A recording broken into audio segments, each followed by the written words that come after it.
This was such a hard decision for Anna and myself to make, because we absolutely love what the Skydio 2 can accomplish, and we want to use it in our vlog. But ultimately, there are 5 reasons why we decided to return this. And we don't want this to come across as a negative review. And at the end, we're gonna talk about a lot of the positive things we really did enjoy about this drone. Before we get into all those reasons, Skydio did not send us this drone. We had to go through the pre-order process, and it took about 2.5 months before we finally received it, before we could start testing it out. If you're buying this drone, it's probably for the obstacle avoidance or the autonomous flights. If the obstacle avoidance, we didn't have any issues. It moved around all the obstacles, no problem. It was so impressive to watch. But where we did have some issues was with the autonomous flight. Our primary use case will be hiking. We went to a local park, we took the beacon with us, and I said, follow us from the back left. And it took a while for the Skydio to figure out where we're located, even though we're walking towards the drone. And as I was figuring it out, it had a very twitchy motion. It wasn't a nice smooth motion. It was more like a snap to motion before we finally figured out where we're located. And as it was tracking us, we had the subject tracking enabled. I said, go to orbit mode, follow around us so you can get like a nice set of the mountains, see some of the sunset. And for some reason, instead of staying at the same altitude, it dropped to a lower altitude before beginning the orbit. Now, Skydio recommends that this is used in the daylight conditions or brighter light conditions. This was the golden hour, so that may have contributed. We did test it twice during that time we were there, and it still had the same behavior. I'm not a big fan of this controller. And I think the primary reason I'm not a big fan of it is the way it mounts the phone. On my Google Pixel, it sits right on the down volume button, so it's pushing it the entire time. I did try sliding my phone over a little bit to get it off there, but on more than one occasion, my phone actually popped out of the controller, which was extremely scary. The next thing I don't like about the controller is the sticks. I couldn't get a really good feel for them.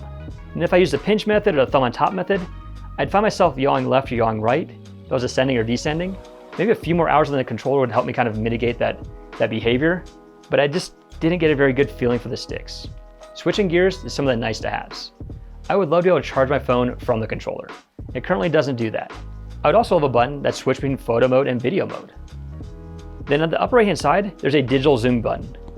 For whatever reason, when I use it, it actually moves the drone forward and moves it backwards. So I guess it's like a manual zoom button if it's just flying closer to it.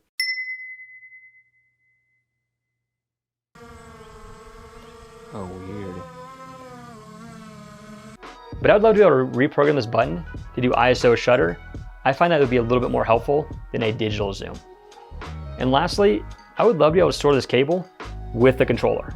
That way I can just grab the controller and not have to worry about where's also making sure I have the cable. I would love to see a smaller version of this or design that had collapsible arms. I understand where Skydio chose this design to make sure these cameras are all in the exact same position. I equip the 26-liter bag, and once I put this in the case, plus take the beacon, the controller, the charger, and our normal camera gear, my bag is absolutely packed. I can't fit anything else in there.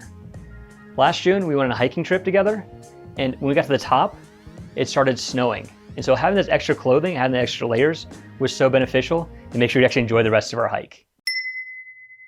I was getting between 18 and 20 minutes of flight time before the low warning message popped up, so you have 90 seconds remaining. Skydio says 23 minutes, so I'm actually really happy with the flight time. With our primary use case being hiking and also doing some car camping, so last year we did 3 days of car camping, we would need a way to charge these portably. Skydio recommends a 40 to a 100 watt charger, which you can totally find. It's just an added expense to fit our use case. I think the app works great if you're flying autonomously, but where I feel like it falls short is when you're flying it manually. And for all the apps I'm going to mention today, I put in feature requests, so hopefully we'll see them in the future. But starting out, I would love to see some kind of overlay, like a thirds overlay, a cross, or a circle, to make sure the shots are all lined up correctly. Because there's no way to switch between photo and video mode on the controller, you're switching it in the app, where you can adjust your ISO, your shutter speed, and white balance. For the white balance, I would love to see a little bit more granularity. Right now you have 5000 and 6500. I typically set our cameras to 5500, so I'd like to see a little bit more granularity. The last item we'd like to see is right there on the home screen, they have the control of your ISO and shutter speed. I like to shoot with ND filters, and it'd be nice to be able to adjust the ISO and shutter speed versus having to click into the camera app to change those. And then one weird thing we noticed about the app is when we did change from photo mode to video mode, the screen went all red for about 5 seconds before it corrected itself and went back to normal. Switching gears, let's talk about some of the things we absolutely love with the Skydio 2. I decided to go inside and get one more flight in before sending it back.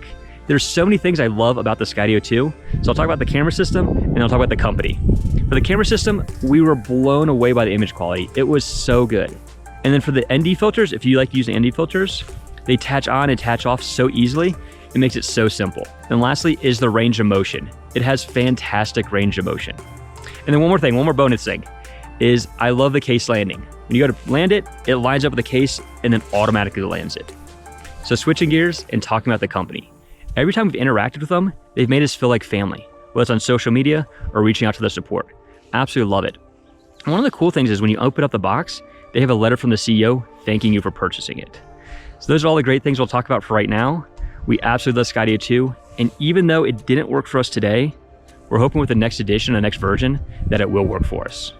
If you have any comments, please leave them below. We'd be happy to answer them based on our feedback. If you're interested in following along with our adventures, please hit the subscribe button.